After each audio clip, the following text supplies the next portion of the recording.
प्राचीन भारत, सोचिए, एक ऐसा दौर जब आध्यात्म और जीवन के असल मतलब की खोज अपने चरम पर थी। इसी दौर में कुछ ऐसी महान धार्मिक परंपराओं ने जन्म लिया जिनके विचार और दर्शन आज भी दुनिया भर को रास्ता दिखाते हैं। तो चलिए, आज इसी दिलचस्प सफर पर निकलते हैं और इन प्राचीन धर्मों की गहराइयों को समझते हैं। आज की हमारी पड़ताल में हम 5 मुख्य हिस्सों पर नजर डालेंगे।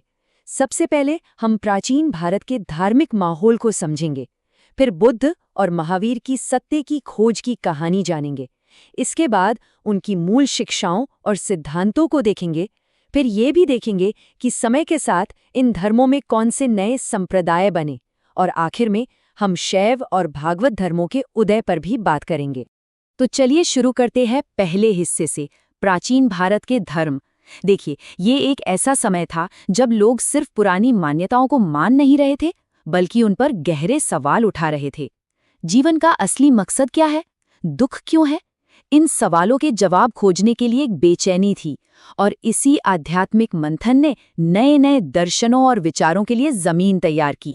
और इसी माहौल से निकले 2 ऐसे राजकुमार जिन्होंने परम सत्य की खोज में महलों का ऐशो आराम छोड़ दिया, बुद्ध और महावीर। सोचिए, दोनों का जन्म राजपरिवार में हुआ, सारी सुख सुविधाएं थीं, लेकिन उनका मन कहीं और लगा था। वो जीवन के बड़े सवालों के जवाब ढूंढ रहे थे। तो आइए पहले गौतम बुद्ध के जीवन के कुछ अहम पड़ावों पर नजर डालते हैं। उनका जन्म 563 ईसा पूर्व में लुम्बिनी में हुआ। महज 29 साल की उम्र में उन्होंने घर बार छोड़ दिया, जिसे महाभिनिष्क्रमण भी कहते हैं। फिर 35 साल की उम्र में उन्हें बोधगया में ज्ञान प्राप्त हुआ। इसके बाद उन्होंने सारनाथ में अपना पहला उपदेश दिया, और 80 साल की उम्र में 483 ईसा पूर्व में उनका महापरिनिर्वाण हुआ। तो सवाल उठता है कि बुद्ध ने आखिर हासिल क्या किया? उन्होंने निर्वाण को पाया। बौद्ध धर्म में निर्वाण का मतलब है एक ऐसी अवस्था जहां दुख, इच्छाएं और ये जन्म मरण का जो चक्कर है, उससे पूरी तरह से आजादी मिल जाती है। यही बौद्ध धर्म का परम लक्ष्य है। अब जरा इन दोनों की यात्राओं को साथ साथ रखकर देखते हैं। ये बहुत दिलचस्प है। एक तरफ महावीर थे जो 599 ईसा पूर्व में कुंडग्राम में पैदा हुए। उन्होंने 12 साल की 12 साल की कठोर तपस्या के बाद कैवल्य यानी सर्वज्ञता हासिल की। वहीं दूसरी तरफ गौतम बुद्ध थे, जिन्होंने 6 साल की तपस्या के बाद निर्वाण यानी ज्ञान प्राप्त किया। खोज दोनों की एक ही थी, पर रास्ते और मंजिल की समझ में थोड़ा फर्क था। और यहीं पर कैवल्य का कॉन्सेप्ट आता है। जैन धर्म में कैवल्य का मतलब है वो अवस्था जहां आपको पूरा ज्ञान मिल जाता है और आप कर्म के सारे बंधनों से मुक्त हो जाते हैं। मतलब आप पूरी तरह से सर्वज्ञ हो जाते हैं। यह बौद्ध धर्म के निर्वाण से थोड़ा अलग है। निर्वाण में जोर दुख से मुक्ति पर है, जबकि कैवल्य में परम ज्ञान पर। तो ठीक है, ज्ञान तो मिल गया, लेकिन उन्होंने अपने मानने वालों को सिखाया क्या? मुक्ति पाने का कौन सा रास्ता दिखाया? चलिए अब उनकी मूल शिक्षाओं और सिद्धांतों को समझते हैं।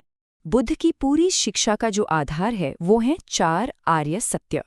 इसे आप एक डॉक्टर के नुस्खे की तरह समझ सकते हैं। पहला, समस्या क्या है? जीवन में दुख है। दूसरा, समस्या का कारण क्या है? दुख का कारण है तृष्णा, यानी हमारी इच्छाएं। तीसरा, क्या इसका इलाज है? हाँ, दुख को खत्म किया जा सकता है। और चौथा, इलाज क्या है? दुख को खत्म करने का एक रास्ता है जिसे अष्टांगिक मार्ग कहते हैं। तो ये अष्टांगिक मार्ग क्या है? ये कोई एक काम नहीं, बल्कि जीवन जीने के 8 पहलू हैं जो एक दूसरे से जुड़े हुए हैं।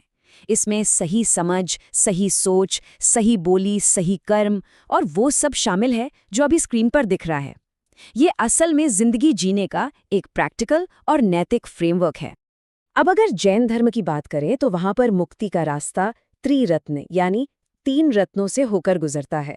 ये 3 रत्न हैं सम्यक दर्शन मतलब सही विश्वास, सम्यक ज्ञान मतलब सही जानकारी, और सम्यक चरित्र यानी सही आचरण।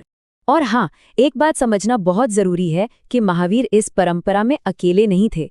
उनसे पहले 23 तीर्थंकर यानी आध्यात्मिक गुरु हो चुके थे। ये टेबल उन्हीं 24 तीर्थंकरों की लिस्ट दिखाती है, उनके नामों और उनके प्रतीकों के साथ। जैसे पहले तीर्थंकर ऋषभनाथ का प्रतीक बैल था। महावीर इस महान परंपरा के आखिरी यानी 24वें तीर्थंकर थे। आप चाहें तो यहाँ रुककर इस पूरी लिस्ट को आराम से देख सकते हैं। अब देखिए, अक्सर ऐसा होता है कि जब कोई महान विचारक चला जाता है तो उसके बाद उसकी बातों की अलग अलग तरह से व्याख्याएं होती हैं। बस यहीं से इन धर्मों में भी समय के साथ अलग अलग संप्रदाय और विचारधाराएं बनने लगीं। बुद्ध के जाने के बाद सबसे बड़ी चुनौती थी कि उनकी शिक्षाओं को जस का तस कैसे बचाया जाए। इसी के लिए ये बौद्ध संगीतियां मतलब काउंसिल्स बुलाई गई। ये टेबल पहली 4 संगीतियों की जानकारी देती है। जैसे पहली संगीति राजगृह में हुई थी ताकि बुद्ध की शिक्षाओं को एक जगह इकट्ठा किया जा सके। लेकिन धीरे धीरे इन्हीं संगीतियों में विचारों को लेकर मतभेद भी होने लगे, जिससे आगे चलकर बड़े विभाजन हुए। और इन्हीं मतभेदों का नतीजा था बौद्ध धर्म का सबसे बड़ा बंटवारा, हीनयान और महायान। इस टेबल में इनके बीच के मुख्य अंतर साफ दिख रहे हैं।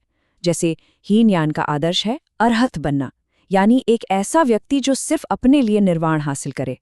वहीं महायान, जिसका मतलब है बड़ी गाड़ी, उसका आदर्श है बोधिसत्व, जो कहता है कि मैं तब तक मुक्त नहीं होऊंगा जब तक दुनिया के हर प्राणी को मुक्त ना करा दूं। ये एक बहुत बड़ा बदलाव था। तो आखिर ये बोधिसत्व है कौन? महायान बौद्ध धर्म में बोधिसत्व एक ऐसा करुणामयी इंसान है जिसे ज्ञान तो मिल चुका है, लेकिन वो अपने निर्वाण को टाल देता है। क्यों? ताकि वो दूसरों को भी ज्ञान पाने में मदद कर सके। ये करुणा और परोपकार का एक बहुत ही शक्तिशाली विचार है। जैसा बौद्ध धर्म में हुआ, वैसा ही कुछ जैन धर्म में भी हुआ। यहाँ भी समय के साथ एक बड़ा विभाजन हुआ श्वेतंबर और दिगंबर संप्रदायों के बीच। जैसा कि आप इस टेबल में देख सकते हैं, इनके बीच कई मतभेद हैं। सबसे बड़ा अंतर तो उनके साधुओं के पहनावे का है। श्वेतंबर साधु सफेद कपड़े पहनते हैं, जबकि दिगंबर साधु कपड़ों का पूरी तरह से त्याग कर देते हैं। इसके अलावा महावीर शादीशुदा थे या नहीं, इस पर भी दोनों की मान्यताएं अलग-अलग हैं। और अब आते हैं अपने आखिरी हिस्से पर। देखिए, जिस दौर में बौद्ध और जैन धर्म फल फूल रहे थे, ठीक उसी समय हिंदू परंपरा के अंदर भी 2 बड़े डिवोशनल मूवमेंट यानी भक्ति आंदोलन जोर पकड़ रहे थे। शैव और भागवत धर्म, जो शिव और विष्णु पर केंद्रित थे। इन दोनों ही आंदोलनों का जो मूल मंत्र था वो था भक्ति। भक्ति का मतलब है ज्ञान या कर्मकांड से हटकर अपने ईश्वर के साथ एक गहरा पर्सनल और इमोशनल कनेक्शन बनाना। ये प्रेम और समर्पण का रास्ता है। तो भागवत धर्म, जैसा कि नाम से ही जाहिर है, ये पूरी तरह से भगवान विष्णु और उनके अलग अलग अवतारों की भक्ति पर केंद्रित है। ये मानता है कि मोक्ष पाने का रास्ता ईश्वर के प्रति प्रेम और उसकी कृपा से होकर जाता है। और विष्णु भक्ति की ये लहर सिर्फ किसी एक कोने में नहीं, बल्कि पूरे भारत में फैली। इस टेबल पर एक नजर डालिए। पूर्व में जगन्नाथपुरी से लेकर पश्चिम में द्वारका का द्वारकाधीश मंदिर तक। ये मंदिर बताते हैं कि ये परंपरा कितनी विशाल और लोकप्रिय थी।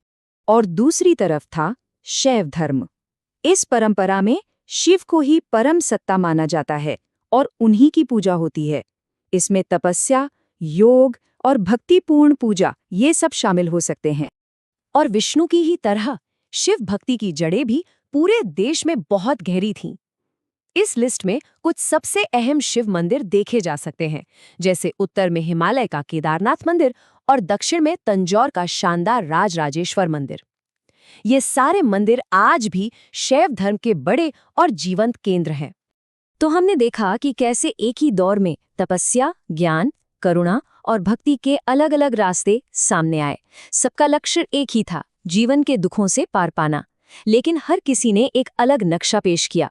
और ये सब हमें एक बहुत बड़े सवाल पर लाकर छोड़ देता है कि हजारों साल पुराने ये विचार, ये दर्शन आज की हमारी इस भागदौड़ भरी दुनिया में कितने मायने रखते हैं।